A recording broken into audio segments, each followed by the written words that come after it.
Hey everyone, welcome to the SMA Journey 51 vlog. Over the past couple of years, I've been doing numerous videos regarding Spinraza, Evrysdi, and Zolgensma, along with numerous videos regarding Scholar Rock's potential treatment, Pedigree. You also know that I work for an outstanding company called BioNews, and BioNews is the parent company of SMA News Today.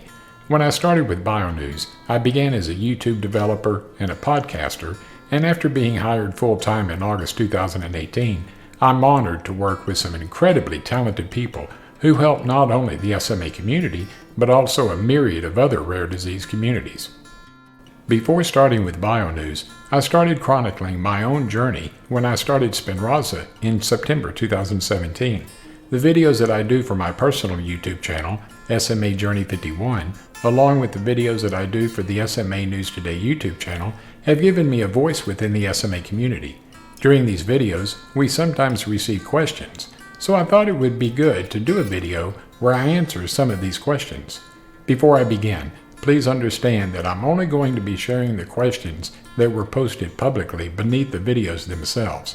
I sometimes receive questions in my private email from viewers, but I will not be sharing these questions with you because I've always guaranteed the anonymity of anyone sharing a private email question. I'm going to be sharing 5 questions with you along with the screenshots of these particular questions. Some of these questions were posted beneath the video that I did for SMA News Today, and some of these questions were posted beneath the videos that I did for my own YouTube channel, SMA Journey 51. Okay, so let's get started. Question number 1 came from a video that I did for the SMA News Today YouTube channel where I discussed my choice to switch back to Spinraza after starting Evrysdi. After taking Spinraza for over 3 years, I made the decision to switch to Evrysdi because it was an at-home oral treatment. Unfortunately, Evrysdi caused me some gastrointestinal issues, and while I tried my best to allow my body to adjust, unfortunately, it didn't, so I had to switch back to Spinraza. This is a 2-part question that I recently answered. Part 1. How much does Evrysdi cost, and can it be shipped outside of the United States? My answer was that Evrysdi is based on the weight of the person that will be taking it, and the user told me that their son was 3 years old. I told them that the cost of this treatment is approximately $340,000 per year, and this number was based on information that I had seen, but I did tell them that Roche and Genentech had programs that could help pay for this treatment. With regards to their question as to whether or not Evrysdi could be shipped outside of the U.S., my response to them was that I really couldn't answer this question. I told them that I knew that Evrysdi had been approved and was available in other countries, but I suggested that they speak to their child's neurologist or pediatrician and ask them to find out whether or not it's available where they live. Part 2. A user asked if Spinraza was better than Evrysdi. My answer was that in no way was I saying Spinraza was better than Evrysdi. They are both excellent treatments. It's just that Evrysdi was causing me some gastrointestinal issues, and that was the reason why I switched back to Spinraza. Question number 2 came from a video that I did for the SMA News Today YouTube channel where I discussed the reality of Spinraza and Evrysdi. This was more of a comment than it was a question, but the user told me that they were thankful for science. I responded to them and told them that we should all be thankful for science, technology, and the medical fields because we have progressed so far in such a short amount of time. I reminded them that those of us with SMA had nothing 6 or 7 years ago, and now we all see so many new treatments that are either currently available or that will be available in the coming years. Question number 3 came from a video that I did for the SMA News Today YouTube channel where I discussed how Scholar Rock currently received a U.S. patent for Pedigree. The viewer asked a 2-part question. Question number 1 was where they asked if Pedigree was good. I told them that this would be the first muscle-targeted therapy for those of us with SMA, if and when it's approved by the FDA, which I told them that I thought it would be. That it would also be the first combination therapy that would be used in conjunction with Spinraza.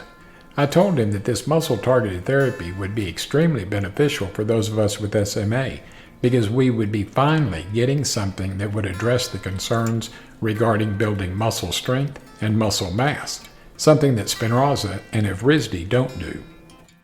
Question number 2 was regarding the cost details of apitegromab.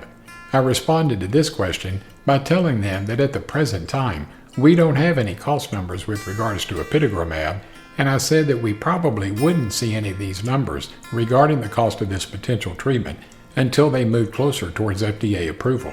I said that in my opinion, the cost of this treatment would be moderately priced due to the fact that it would be used in conjunction with Spinraza. But I reminded them that this was only my opinion. I also stated that as we learn more with regards to the cost, we would be sure to keep everyone updated.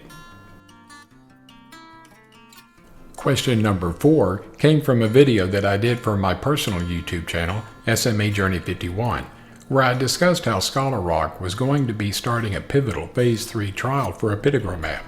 The viewer asked whether or not apitegromab, formerly known as SRK-015, could also be used as a treatment for limb-girdle muscular dystrophy, also known as LGMD. I told the viewer that I wasn't sure as to the answer to this particular question. I said that I knew that there were a lot of similarities between muscular dystrophy and spinal muscular atrophy, but I haven't seen any information regarding whether or not apitegromab could or even would be used as a potential treatment for LGMD. I said that as more information became available, I would be sure to let everyone know as to whether or not some of these SMA treatments would have a beneficial effect for those who suffer from muscular dystrophy. And my hopes and prayers are that some of these SMA treatments can be used with patients who suffer from MD. I also said that they should also speak to their neurologist and ask them if they had heard anything with regards to their questions. Question number 5 came from a video that I did for my personal YouTube channel, SMA Journey 51, where I discussed how Scholar Rock had currently received a U.S. patent for apitegromab. The viewer wanted to know why it would be beneficial to try to get more protein from the SMN2 gene when gene therapy can fix the problems in the SMN1 gene. Other than price, they had not heard a truly good explanation why all SMA patients were not receiving Zolgensma.